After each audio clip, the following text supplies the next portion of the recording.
那昨晚抓的人在哪里？你要是不交代，等我找到你的小儿子，我第一个先掐死他。在春芳楼后院的地窖里。陆泱泱松开他，气愤不已地冲着他腰上狠狠地踹了一脚。陆姑娘，他若死了，就没有证人了。殿下，你帮帮忙！青莲观的人我惹不起，但是他们这样做实在是太猖狂了。魏晋，传令下去，派兵围了青莲观，没有顾的命令，一个人都不许离开，奉谁的命都不行。听清楚了吗？是。谢谢殿下。天子脚下发生这样的事情，孤比你更想知道是谁给他们的胆子。那殿下，我想先去春芳楼找人，我答应了那个大娘帮她找孙子的，他们都还在外面等着我给他们回信。我怕去晚了，他们会把那些孩子给转移走，能够光明正大的利用春芳楼的后院做事，那个春芳楼也不干净。去吧，喊上颜月，让他带上人。知道了，谢谢殿下。简直岂有此理，这太过分了，这些畜生！先救人。狗蛋，你还记得我吗？我去过你们村子，你带我去你家喝水。是你呀？我这是在哪里？我不是在都会吗？你被人给拐了，还说了不能相信陌生人，不能乱跑，你奶奶都要急死了。泱泱，他们这样子怎么办呢？要收拾一下吗？看着不知道多久没有吃过饭了，估计还得请大夫。先找人给他们收拾一下吧，我待会儿找大夫来帮忙。贵人，我可以帮忙照顾他们的，他们都是被剩下来的，这身上有些毛病，一时半会儿卖不出去，程叔一喝多就会拿他们撒气的。你叫什么名字？我叫绿瑶，是被卖进来的，只不过当时我闹得厉害，一不小心破了相，就被留在后院做粗使丫头了。我偷偷看过程叔往里边带人，后来就一直留意着，有时候会偷偷顺着风口给他们丢一些东西进去，只是我人微言轻，别的忙也帮不上。那你见过跟程叔接头的人吗？程叔每个月送人出去的事你知道吗？我不清楚这些，但我见过给程叔送钱的是个小道姑，那个小道姑有个相好，是程叔的义子，叫阿良。那小道姑每次来送完钱，便会让阿良用酒菜把程叔给灌醉，两人躲到阿良的房间去办事儿。这阿良不讲究，灌肠把什么的都扔给我们洗。他每回跟那个小道姑说什么呢？说重点。我听到阿良跟那小道姑密谋，要找机会弄死程叔，往后让阿良接程叔的生意，干上几年，到时候他们就能一起远走高飞了。那小道姑还说仙姑十分信任他，以仙姑的地位，说不定日后他们能跟着一起飞黄腾达呢。我就只听到这么多，别的就不知道了。陆泱泱却是眼皮狠狠一跳，几乎是瞬间就想到了一个人，上善仙姑。你见过那个小道姑的模样吗？他跟程叔都是单独见面的，最多只有阿良在，且每次来都是换了衣服蒙着脸的，这头发是梳的倒髻。我隔着窗户看过影子，但我记得他的声音。好，那如果我让你跟我去指认他，你敢吗？我敢。贵人，你救了这些孩子就能保我的命，是吗？我能。谢谢姑娘。泱泱，你怎么在这儿？二表哥还说你提前回京了，他可真能编。哎，你从哪儿带了个丫头回来？也是昨晚丢的吗？这个不是，我确实是刚从京城回来。你要去青莲观？二表哥忽悠我跟娇娇回京，我能那么容易上当吗？我一看二表哥那阵仗就知道出大事儿，这能错过吗？况且我娘还在青莲观呢，我立马就喊上林峰，马不停蹄的就来了。还有我洋洋，到底是出了什么事情了？说你跟颜月去找人了，找着了吗？找着了，不过拐卖这事儿已经由大理寺接手了，颜月在跟他们对接，我就先来青莲观了。县主，你不是要去青莲观吗？快点儿，带我们进去。没问题，走。阿雀，现在整个青莲观的人都在这里了，你这么大的阵仗，到底是想干什么？姑刚刚看过卷宗，附近安平县辖区之内，3年，仅报案被拐幼童少女，就多达200以上。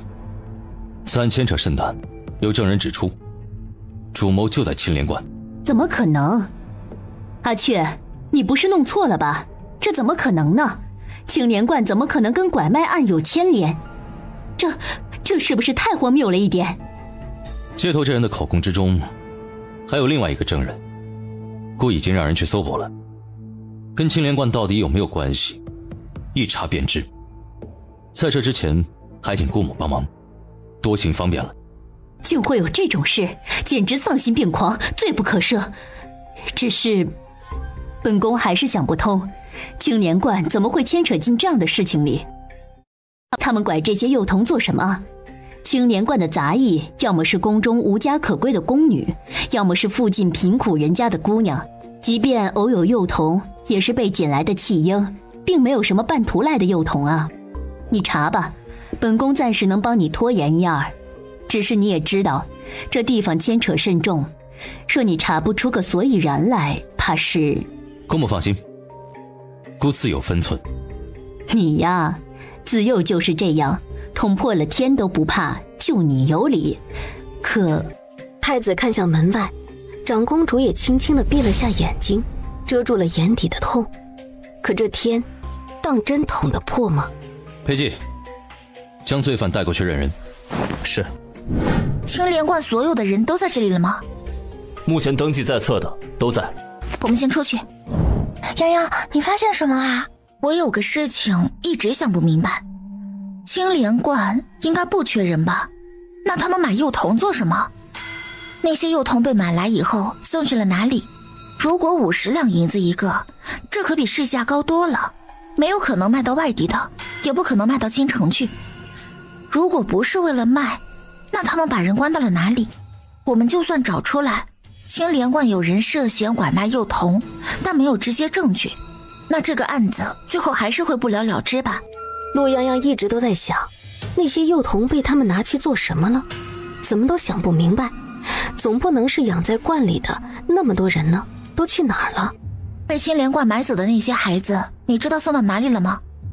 程叔应该不知道，好像每次只是让他们送出京城，后边会有人接手，对方谨慎得很。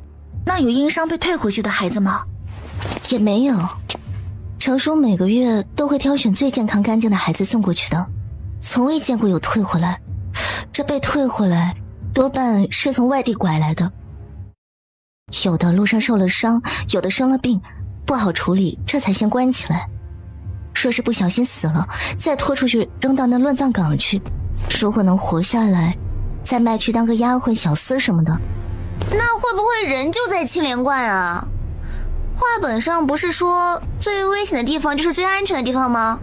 在这里谁也查不到啊，官府也不可能找到这里。你说的有道理，如果我们能够找到他们藏那些孩子的地方，就是证据确凿，一定能把罪魁祸首给揪出来。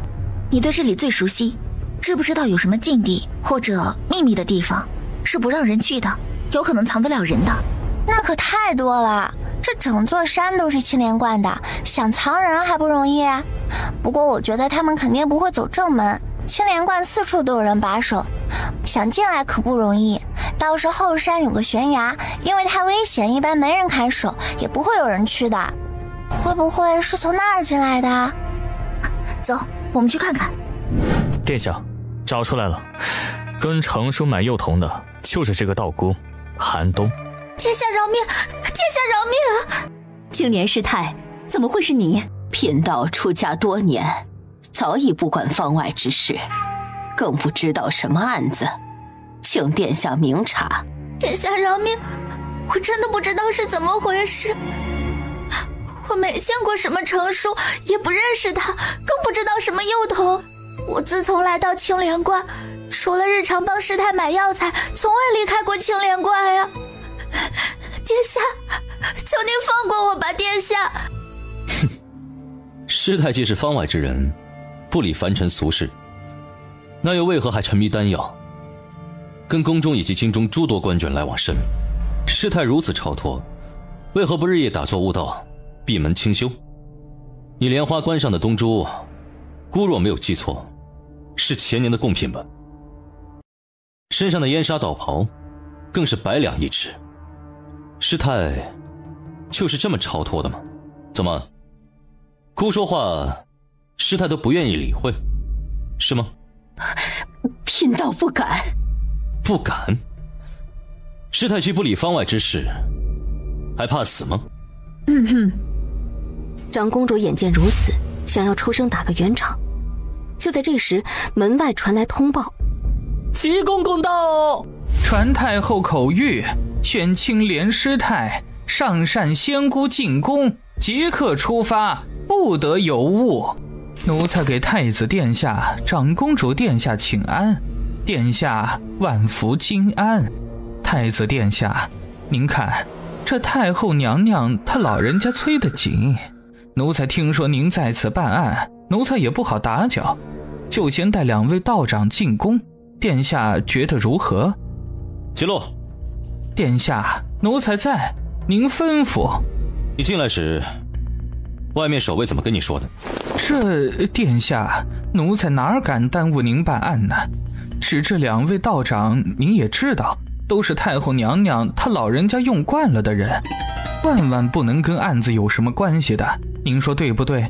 就请殿下行个方便，免得太后娘娘她老人家久等。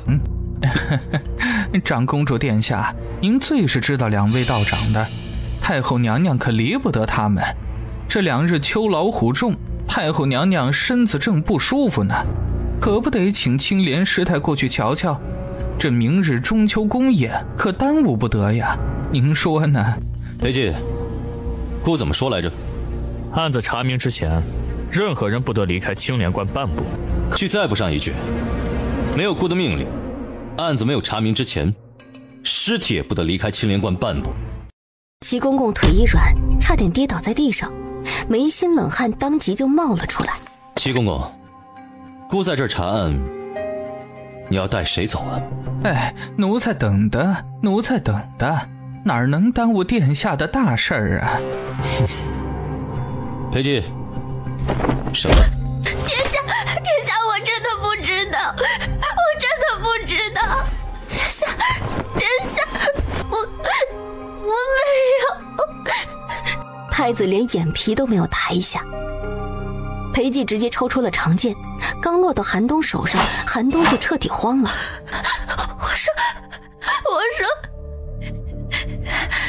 我真的不知道，我只是负责把钱给程叔，从他手里买孩子，我真的不知道孩子去了哪里。是师太指使我这么做的，我就是奉命行事，我只是他药炉的道徒，连个丫鬟都不是，我真的什么都不知道。你胡说，我何时指使过你？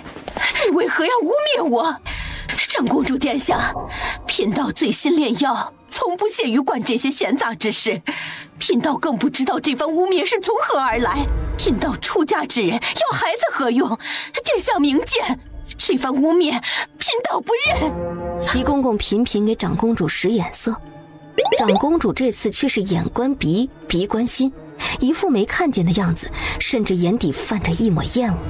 我说的都是真的，师太脾气不好，对我们这些道徒动辄打骂，我真的只是奉命行事，其他的我真的不知道。殿下，我说的都是真的。无耻！贫道从未让人买过什么幼童，贫道日夜都待在炼丹房里，要那些幼童有什么用？你说贫道叫你买那些幼童，那人呢？那些幼童何在？我怎么会知道？既找不到人，光凭你一张嘴说，就要污蔑陷害贫道吗？太子殿下，没有证据就要污蔑贫道，屈打成招吗？屈打成招？师太若是真想挨这顿打，姑成全了你也无妨。裴寂拎着剑走到青莲师太跟前，微微往前倾身，伸手在他脸上甩了一巴掌。青莲师太此时此刻终于意识到，太子果然如同传说中那样言出必行，不会看任何人的面子。太子殿下明鉴，贫道最新丹药确实没有心力管这些杂事琐事，也从未指使过谁做这种事。殿下若是不信，尽管去搜。殿下，师太所言也不无道理，不如您先派人去搜一搜，若是没有证据证明是师太所为，那或许就是这小道姑的一面之词，不可尽信呐。齐公公满头的冷汗，声音都禁不住打颤，一边说一边悄悄地打量着太子的脸色。殿下，青莲师太的住处没有搜到异常，只有一个炼丹房内摆满了各种瓶瓶罐罐的药。听到这里，青莲师太本能地松了口气，齐公公也稍稍安定了些。殿下，既然没有证据，那可能就是污蔑，不然奴才先带青莲师太回宫。急什么？姑要搜的是整个青莲观，不是一处两处。在整个青莲观都被搜完之前，齐公公还是别那么着急。来人，给齐公公上茶。奴才不敢呐。既然两位口供不一致，那必然有一个人在说谎。裴寂，拖出去，打到说实话为止。殿下，贫道冤枉啊！殿下饶命啊！太子殿下，你身为一国之储君，就是这样屈打成招，草菅人命的吗？你没有证据，这是污蔑！殿下呀！太后娘娘点明了青莲师太进宫，您高抬贵手，别给人打坏了。阿雀，外面人多口杂，不如再等等，找到了证据再说，也免得落人口实。谁说没有证据？证据在这儿呢，是他吗？绿瑶盯着寒冬看了看，还没说话，寒冬脸上就显出了一抹惊慌。看清楚了，这是被你买走的孩子，是上善仙姑吩咐你的，对吗？不是，我不知道。是他，我记得他的声音。他跟阿良私通，说是上善仙姑，他还让阿良取代梁叔，骗走上善仙姑的钱，好远走高飞。我没有，不是我说的，我没有骗仙姑的钱，是仙姑说长叔越来越没用了，让我拿下阿良。当然不是你说的，我诈你的。拐卖幼童的主谋就是那个神通广大、无所不能、名满京城的江湖骗子青莲观的上善仙姑。裴统领，抓人吧。此时正值午后，明晃晃的大太阳照着，上善仙姑的脸色却惨白如纸，没了半分血色。殿下，我跟县主发现了他们藏孩子的地方，还在那儿抓到一个人，就是那个阿良，他是上善仙姑安排到程叔身边去的。上善仙姑利用程叔拐卖幼童，但并没有那么信任他，所以安排了阿良在他身边监视，又暗示帮他做事的寒冬出面勾引阿良，他在背后操控。实际上每次帮忙转运孩子到青莲观的人都是阿良。为了防止他自杀，我已经将他交给殿下的人守着了。我旁边的这个春芳楼的丫头可以作证，那个人就是程叔的义子阿良，他们很多次交易都有阿良在场。阿良背后的人就是这位上善仙姑，她本来的名字叫黄三姑，弟弟黄阿良。他们原本只不过是松州府一个跳大神的，偶然从道观得了一个养心丸的方子，就借此开始招摇撞骗。他们之所以想方设法拐卖幼童，是因为他们所炼制的养心丸其中一味药引是幼童的脑髓。灵枢经脉有言，人始生先成精，精成而脑髓生，而这个畜生为了炼制所谓的养心丸，生生将那些幼童的脑袋砸碎，将脑髓取出炼化入药。不泱泱此话一出，上善仙姑一瞬间面如死灰，饶是太子那么淡定的人都禁不住攥紧了拳头。目光如利剑刺向面色灰败的上善仙姑。没有，我没有。污蔑，你这是污蔑，你这是在污蔑，你在陷害我。因为我之前说你是灾星，你就记恨在心，你污蔑我。拿下！长公主，你要相信我呀！你相信我，我没有，我真的没有啊！我不知道什么孩子的事情，他就是在污蔑我。七公公，我就是有天大的胆子，我也不敢欺瞒太后啊！你带我去见太后，我同太后说。陆泱泱看着上善仙姑那死不悔改的嘴脸，气得放下了孩子，走上前直接啪啪甩了他2巴掌。我不杀你，你应当被当着所有人的面千刀万剐。你的那个秘密山洞是直接通到你院子的后院的，你当真以为你做的天衣无缝，无人知晓吗？还不死心是吧？等着，那山洞里异香香的白骨都看着你呢。殿下，你们查到了，不是我，我什么都不知道，跟我没有关系的。殿下，我也只是被逼着给钱，我什么都没做，我什么都不知道，我真的什么都不知道呀。原来你就是那位青莲师太啊！你知道我进到那个山洞里的时候看到了什么吗？我看到一个个敞口的陶罐，用冰块镇着，里面是一颗新鲜开好的小脑袋，半边山壁都被染红了。你知道那是什么吗？是放干的血。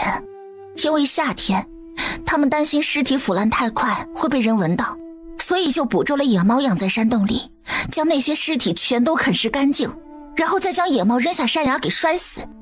山崖下没有孩童的尸骨，只有数不清的野猫。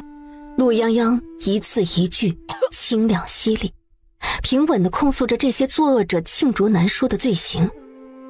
但只有他自己知道，他的心底究竟为此颤抖到了什么程度。你说你不知道，跟你没关系。药丸都是你炼制的，你敢说你不知道？你敢将你没有试过的东西贡献给当今太后吗？你敢吗？你不敢，所以你一定亲自试过。你亲自吞噬着那些孩子的命，把他们当作你谋取利益的工具。你不是不知道，你只是掩耳盗铃，不断地跟自己说药丸不是你要的，人也不是你拐来的，所以你才心安理得恬不知耻地说出这种话。你半夜醒来就不会做噩梦吗？陆泱泱最后一句话几乎是吼出来的，是对青莲师太吼的，也是对上善仙姑吼的。谁能想到呀，这样庄严肃穆满面慈悲的皇家道观，竟然藏着如此肮脏残酷的罪恶。殿下，暗室之中的证物已经全部搜集完毕，如何安置？抬到外面去。不可以！殿下，贫道有罪，但贫道真的是为了太后娘娘好。贫道这些年尽心尽力的为太后娘娘调理身体，没有功劳也有苦劳啊，殿下。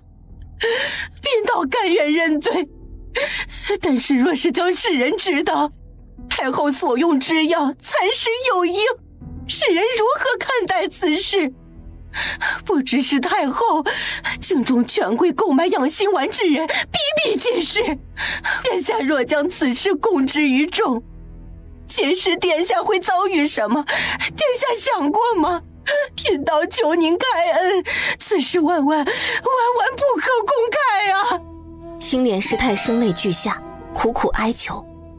而他此言一出，恶心的不行的齐公公也突然反应过来，这样的事情若叫太后娘娘知晓，怕是殿下，太后娘娘年事已高，受不得这样的打击啊！殿下，求殿下私下处理此事儿，绝不可将此事公开呀！青莲观的养心丸之所以风靡权贵之中，皆因太后而起，甚至就连陛下都曾经服用过此药，所以此事万万不可，万万不能传出去。传出去，后果不堪设想。太子这个揭秘者必将成为罪人，他们这些知情者也必死无疑。青莲观的养心丸价值1000金，且有价无市。除了每月上贡宫中给太后的那2令，私底下你们高价贩卖给权贵高官，借此牟利，然后拿着区50两去买人命。你们手下的人在层层盘剥，用所谓的5两、10两去使人拐卖幼童，人命在你们眼里究竟算什么？我大昭子民的命在你们眼里算什么？把那些幼童的骸骨抬上来，抬到外面的人群中去，抬到太阳底下去。他们没有做错任何事，没有对不起任何人，为何见不得光？正因为那些见不得光的人害死了他们，他们就要背负这样的命运。都给姑听着，他们被利欲熏心之人所害，这些罪恶之人姑亲自审判，必将为他们的枉死讨回公道，将此事公诸于天下。若姑做不到，那就让苍天见证他们的冤屈，让天下人心去还他们一个公道。陆泱泱朝着太子看过去，因为大哥要守住大昭国的城墙，才不会让敌人踏进来。而太子，他要守住大昭子民的公正，要让所有人都能堂堂正正地活在阳光之下。长公主殿下，您想想办法，想想办法呀！此事若是公开，宫中如何交代呀？你还有脸求情？那些人渣犯下的罪都足够下18层地狱了，你什么意思啊？什么不能让外祖母知道？你是在说外祖母不明事理吗？外祖母要是知道这些罪人如此欺瞒她、利用她，肯定会下令严查的。我告诉你，你再敢污蔑外祖母，我这就去外祖母面前告状去。奴才不敢，奴才不敢。长公主殿下，您三思，劝劝太子殿下吧。齐公公，此事牵扯甚大，已非本宫所能左右。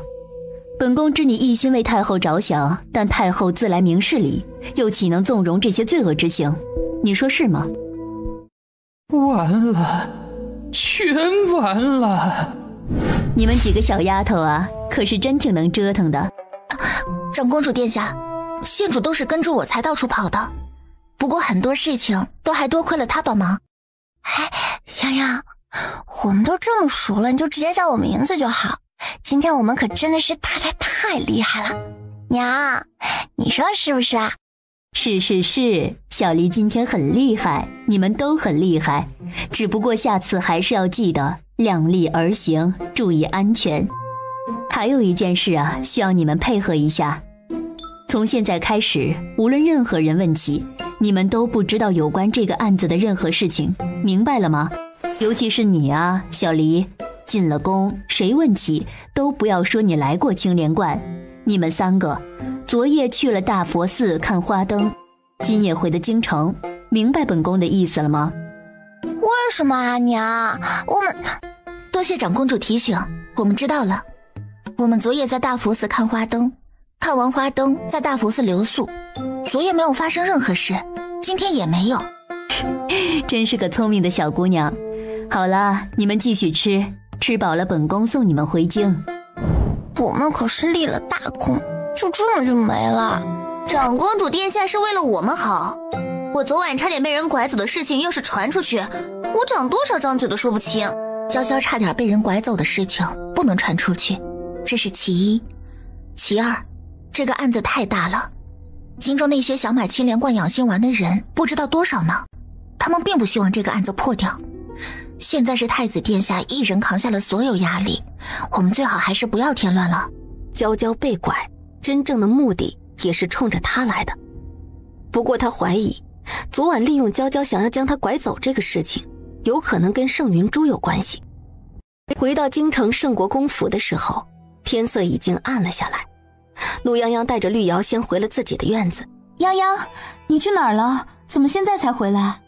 母亲让人去问了好几次，见你一直没有回府，十分的担心。我去哪儿了？你会不知道吗？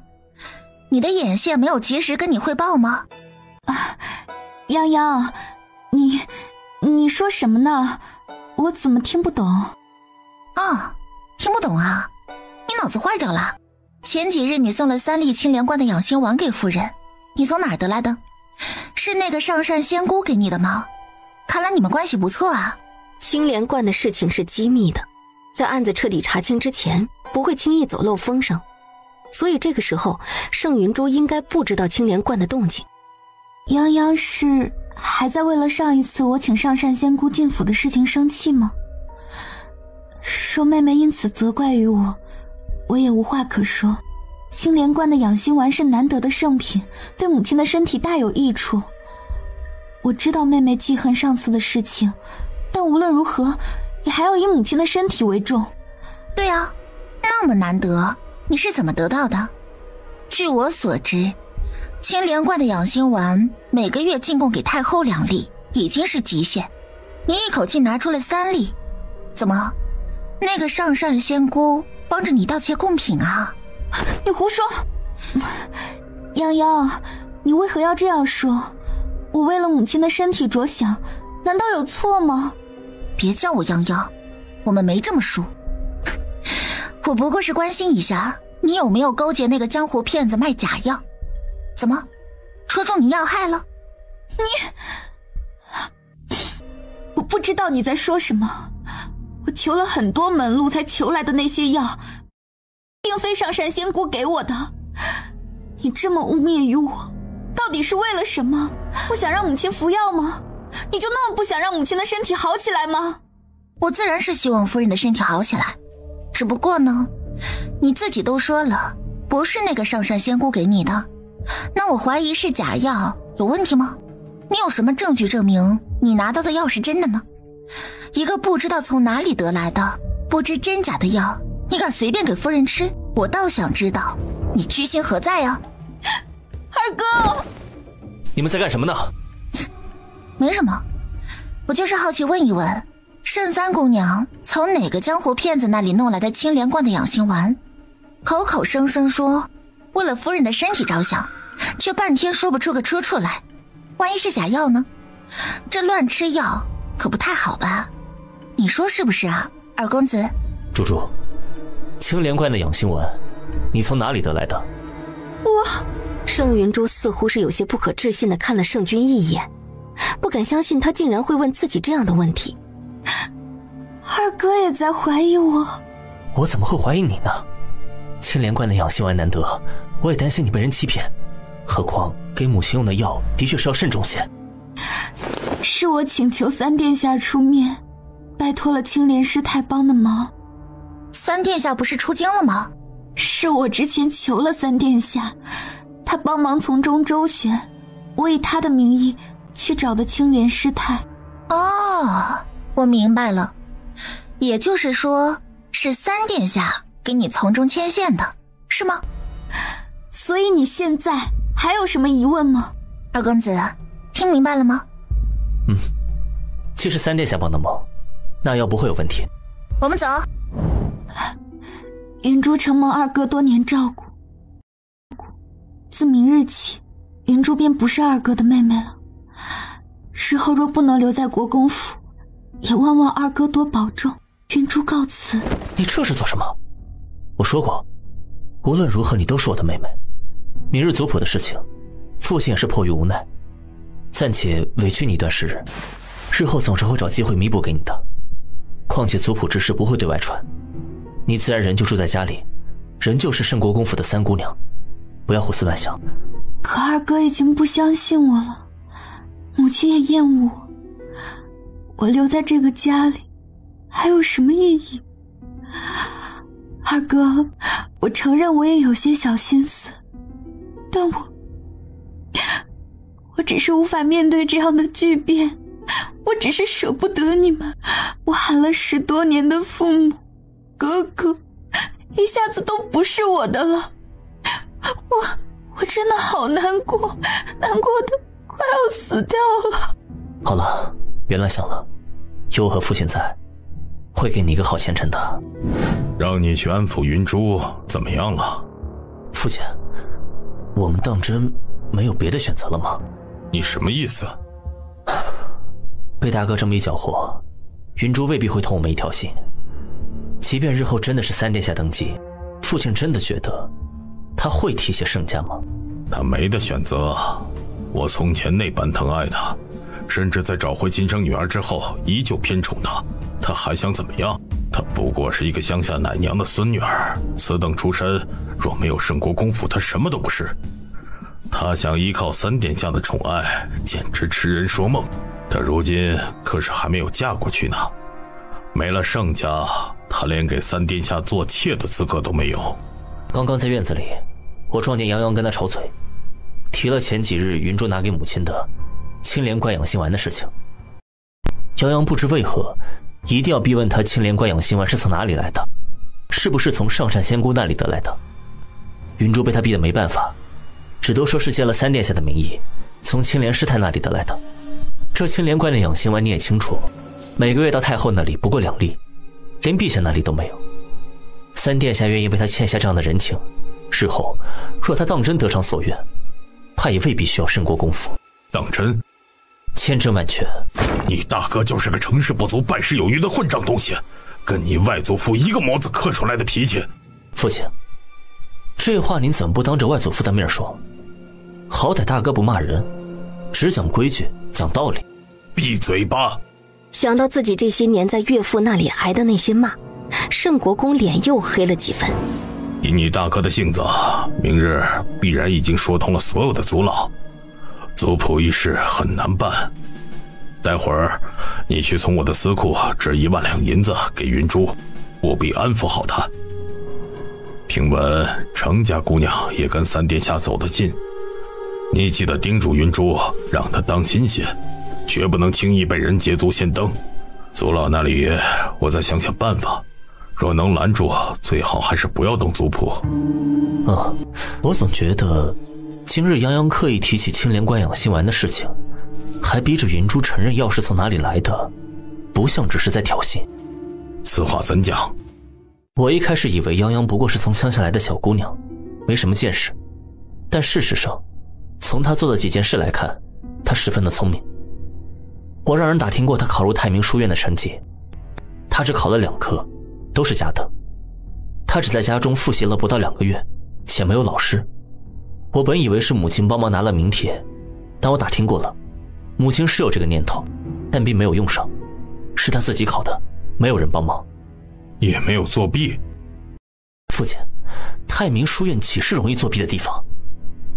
所以不得不承认的是，她是真的聪明。既然如此，她那么讨厌云珠，跟云珠说话就未必只是单纯的挑衅，而是刻意为之。若是她刻意为之，那你觉得她想做什么？打听出来青莲观的养心丸是哪里来的？我不知道，只是觉得奇怪。罢了，再去看看你娘，劝劝她。不管怎样，云珠都是她养大的，如今为了她的身体如此花费心思，让她不要辜负云珠的好意，也别辜负三殿下的好意。用了药，身体也能好些。青莲观的养心丸难得，一般人可没有门路，不要暴殄天物。第2天是中秋节，一大早盛家就要开祠堂，先祭祀先祖。但今日还有一件大事儿，那就是在祭完祖先之后，要请族谱将盛云珠的名字从盛家族谱之中划去。我们世家大族一向重视血脉，如今圣国公府的三姑娘既然已经证实并非盛家血脉，那自然也不能伤我盛家族谱。此事诸位可还有什么异议？我们盛家一向宽厚待人，血脉虽重要，但礼仪教养同样重要。三姑娘自幼长在国公府，代表的也是国公府的颜面。这些年德颜容功皆十分出色，国公府也需要一个嫡长女来同各府贵女交际。培养三姑娘可是花费了不少的心力，若只是因为血脉问题就将其从族谱上划去，那这些年的心血岂不是白费了？况且盛家历来也不是没有义女上族谱的，若只是因为血脉问题认作义女不就行了？若就这样草率地从族谱上划去的话，日后若是此事闹出来，如何解释？因为国公府混淆血脉吗？岂不成了茶余饭后的笑话？若因此影响了族中女眷的婚嫁，该如何是好啊？族中如今快要及笄的姑娘可是不少，若因此影响了他们的名声，那可万万要不得啊！我看四叔说的有理啊，若是因为血脉问题，认作义女不就好了？国公府辛辛苦苦养个姑娘这么多年，岂能这样轻易处置？老四提出的这个问题也的确有先例。血脉固然重要，但是国公府的教养同样重要。既然如此，不如认作义女，日后依旧代表国公府。二叔公，认作义女可是需要双方父母认可的。如今我不同意，二叔公是要强逼我认女儿吗？国公，如今圣国公府是你当家，此事你如何说？族长，二叔公，云珠虽并非我亲生，但这些年在国公府长大，承欢膝下，我岂能因为血脉问题就将她舍弃？请族长和二叔公体恤我一番慈父之心，我愿意将云珠认作义女，入盛家族谱，望族长成全。我不同意。父亲，云珠感恩父亲厚爱，万万不能让父亲为了云珠为难。云珠更不忍母亲为此生气伤身，万般过错皆是云珠的过错。云珠只希望父亲母亲保重身体，云珠别无所求。父亲，不要为了云珠惹母亲伤心了。母亲与泱泱妹妹分离多年，憎恶我也实属人之常情。云珠明白母亲心意，亦不忍母亲为难。是云珠福薄，不能继续承欢膝下，孝敬父亲母亲。嗨，不过是个小姑娘而已，何至于此啊？哎呀，命运弄人呐！果然亲生的一回来，这亲手养大的也成了草。他可真是够白莲花的，这到底是谁出的馊主意？要认什么义女？可恶！这不是明摆着在逼族长同意认义女的事情吗？不然就成了欺负小姑娘。还有，这当什么影响其他姑娘婚嫁，简直是胡扯八道！泱泱，你怎么不着急啊？好不容易就能把盛云珠这个搅事精给撵出去了，眼下这岂不是功亏一篑了？他们之所以会犹豫，会被说动，无非就是得知盛云珠背后有3殿下，他们在观望。你等着吧，盛云珠肯定有后招。我要是猜得不错的话，马上就要来人了。不是吧？谁能来给盛云珠撑腰？真要撑腰，岂不是盛云珠的身世就要暴露了？正说着，门外果然传来了动静。只见六公主带着人浩浩荡荡地走了进来，前面跟着带路的盛君逸。泱泱，你是会算命吗？我不会算命，但盛云珠现在最大的依仗就是3殿下，你等着吧。你们这是在做什么？本公主奉母妃之命来接你们家3姑娘进宫叙话，在前厅等了半天都不见人。怎么，是本公主请不动你们家3姑娘，还是我母妃请不动3姑娘？